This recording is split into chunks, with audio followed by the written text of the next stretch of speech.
السلام علیکم دوستوں، کیسے ہیں آپ لوگ؟ خیریت سے ہیں؟ تو بڑھتے ہیں اپنے ناول کی طرف، جب زندگی شروع ہوگی۔ اور آج اس کا جو ہے چیپٹر 4 شروع کر رہے ہیں ہم، اور چیپٹر کا جو نیم ہے وہ نائمہ ہے۔ ہم چلتے چلتے اس دروازے کے قریب آ گئے جہاں سے حشر کا راستہ تھا۔ میں نے صالح سے دریافت کیا، کیا اب ہمیں واپس میدان حشر جانا ہوگا؟ کیوں؟ کیا وہاں جانے کا شوق ختم ہو گیا؟ اس نے حیرت کے ساتھ پوچھا۔ نہیں، ایسی بات نہیں، میں سوچ رہا تھا کہ یہاں آ گیا ہوں تو اپنے گھر والوں سے مل لوں۔ جب ہم شروع میں یہاں آئے تھے تو تم مجھے براہ راست اوپر لے گئے تھے، اب تو میرے گھر والے امت محمدیہ کے کیمپ میں پہنچ چکے ہوں گے۔ تم انسان اپنے جذبوں کی تہذیب کے لفافے میں ڈال کر دوسروں تک منتقل کرنے کے عادی ہوتے ہو۔ کھل کر کیوں نہیں کہتے کہ اپنے گھر والی کے پاس جانا چاہتے ہو؟ یہ بار بار گھر والوں کے الفاظ کیوں بول رہے ہو؟ صالح نے میری بات پر ہنستے ہوئے تبصرہ کیا تو میں چونک گیا، پھر وہ مسکرا کر بولا، شرماؤ نہیں یار، ہم وہیں چلتے ہیں، یہ خادم تمہاری ہر خواہش پوری کرنے پر مامور ہے۔ ہم جس دنیا میں تھے وہاں راستے، وقت اور مقامات سب کے معنی اور مفہوم بالکل بدل چکے تھے۔ اس لیے صالح کا جملہ ختم ہونے کے ساتھ ہی ہم اسی پہاڑ کے قریب پہنچ گئے جس کے ارد گرد تمام نبیوں اور ان کی امتیوں کے کیمپ لگے ہوئے تھے۔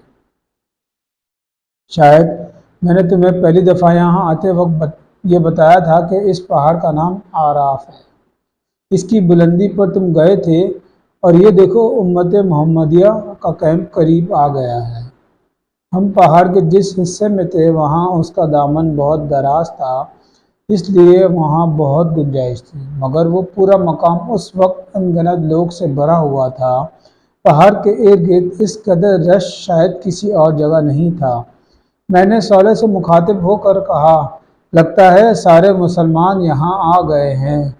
نہیں، بہت کم آئے ہیں، امت محمدیہ کی تعداد بہت زیادہ تھی، اس لیے اس کے مقربین اور صالحین کی تعداد بھی بہت زیادہ ہے، وگرنہ بیشتر مسلمان تو ابھی میدان حشر ہی میں پریشان گھوم رہے ہیں۔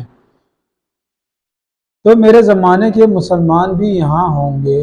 بدقسمتی سے تمہارے معاصرین میں سے بہت کم لوگ یہاں ہیں۔ رسول اللہ صلی اللہ علیہ وسلم کے امت کے ابتدائی حصے کے لوگوں کی بہت بڑی تعداد یہاں موجود ہے۔ آخری زمانے کے البتہ کم ہی لوگ یہاں آ سکے ہیں۔ تمہارے زمانے میں تو زیادہ تر مسلمان دنیا پرست تھے یا فرقہ پرست، یہ دونوں طرح کے لوگ فی الوقت میدان حشر کی سیر کر رہے ہیں، اس لیے تمہارے جاننے والے یہاں کم ہوں گے۔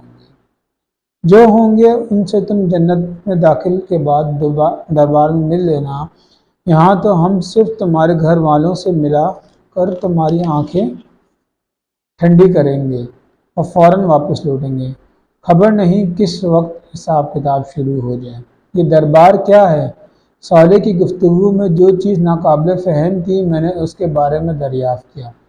حساب کتاب کے بعد جب تمام اہل جنت میں داخل ہو جائیں گے تو ان کی راہ اللہ تعالیٰ کے ساتھ ایک نشست ہوگی، اس کا نام دربار ہے۔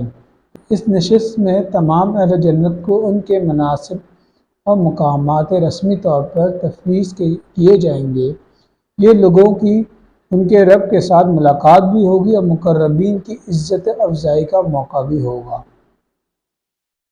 میں اس سے مزید کچھ اور دریافت کرنا چاہتا تھا، مگر گفتگو کرتے ہوئے ہم کیمپ کے کافی نزدیک پہنچ چکے تھے۔ یہ خیموں پر مشتمل ایک وسیع و عریض بستی تھی۔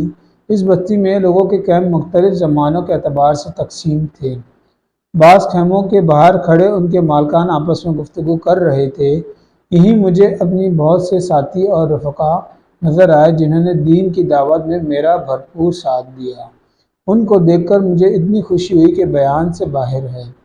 یہ وہ لوگ تھے جنہوں نے اپنی جوانیاں، اپنے کیریئر، اپنے خاندان اور اپنی خواہشات کو کبھی سر پر سوار نہیں ہونے دیا۔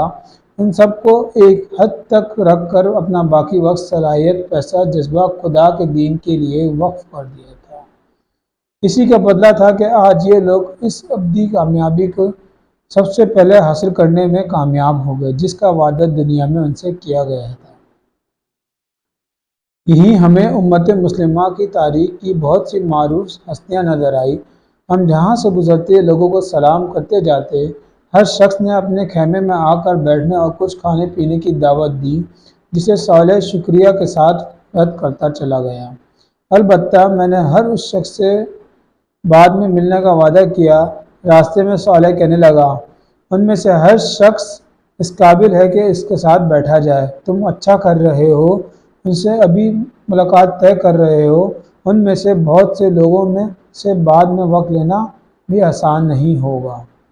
یہ کہہ کر وہ ایک لمحے کے لیے رکا اور محبت آمیز نظروں سے میری طرف دیکھ کر بولا، وقت لینا تو تم سے بھی آسان نہیں ہوگا عبداللہ، تمہیں ابھی پوری طرح اندازہ نہیں، اس نئی دنیا میں تم خود ایک بہت بڑی حیثیت کے مالک ہوگے، بلکہ حقیقت یہ ہے کہ تم پروردگار عالم کے معیار پر ہمیشہ سے ایک بہت بڑی حیثیت کے آدمی تھے۔ یہ کہتے ہوئے صالح رکا اور مجھے گلے لگا لیا، پھر آہستگی سے میرے کان میں بولا، عبداللہ، تمہارے ساتھ رہنا میرے لیے اعزاز کی بات ہے۔ میں نے اپنی نگاہیں آسمان کی طرف بلند کی اور دھیرے سے جواب دیا، اعزاز کی بات تو خدا کی بندگی کرنا ہے، اس کے بندوں کی بندگی کی دعوت دینا ہے۔ یہ میرا اعزاز ہے کہ خدا نے ریت کے ایک بے وقت ذرے کی اس خدمت کا موقع دیا۔ یہ کہتے ہوئے احسان مندی کے جذبات سے میری آنکھوں سے آنسو بہنے لگے۔ ہاں، یہی بات ٹھیک ہے، خدا ہی ہے جو ذرہ ریت کا طلوع آفتاب دیتا ہے۔ تم سورج کی طرح اگر چمکے تو یہ خدا کی عنایت تھی، مگر یہ عنایت خدا پرستوں پر ہوتی ہے، سرکشوں اور مفسدوں اور غافلوں پر نہیں۔ ہم ایک دفعہ پھر چلنے لگے اور چلتے چلتے ایک بہت خوبصورت اور نفیس خیمے میں پہنچ گئے۔ میرے دل کی دھڑکن تیز ہو گئی۔ صالح نے میری طرف دیکھتے ہوئے بولا،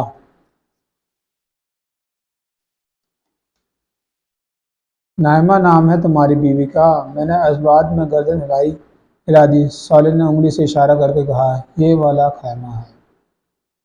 کیا اسے معلوم ہے کہ میں یہاں آ رہا ہوں؟ میں نے دھڑکتے دل کے ساتھ پوچھا۔ نہیں، صالح نے جواب دیا، پھر ہاتھ سے اشارہ کر کے، یہ ہے تمہاری منزل۔ میں ہولے ہولے چلتا ہوا خیمے کے قریب پہنچا اور سلام کر کے اندر داخل ہونے کی اجازت چاہی۔ اندر سے آواز آئی جسے سنتے ہی میرے دل کی دھڑکن تیز ہو گئی۔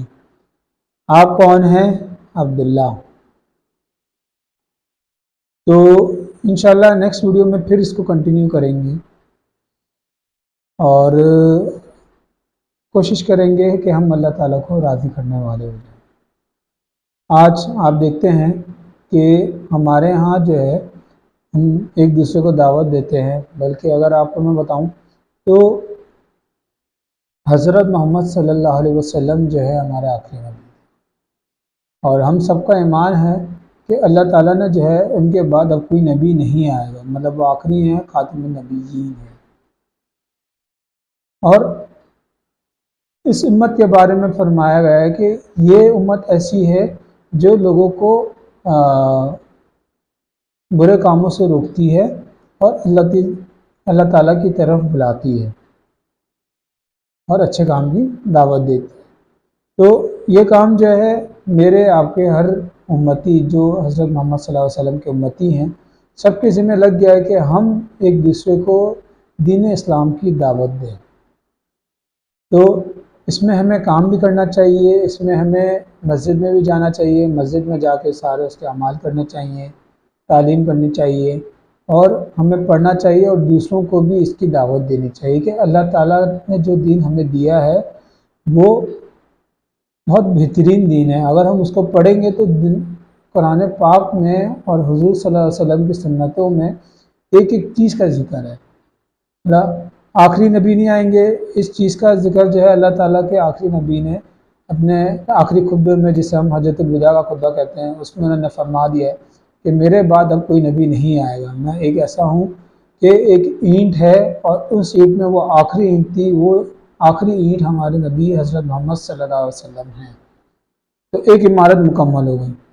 تو اب جو ہے کوئی نبی نہیں آئے گا، تو ہمیں ہی یہ کام کرنا ہے جو ہمیں نبی اکرم صلی اللہ علیہ وسلم کی طرف سے تحفے میں ملا ہے۔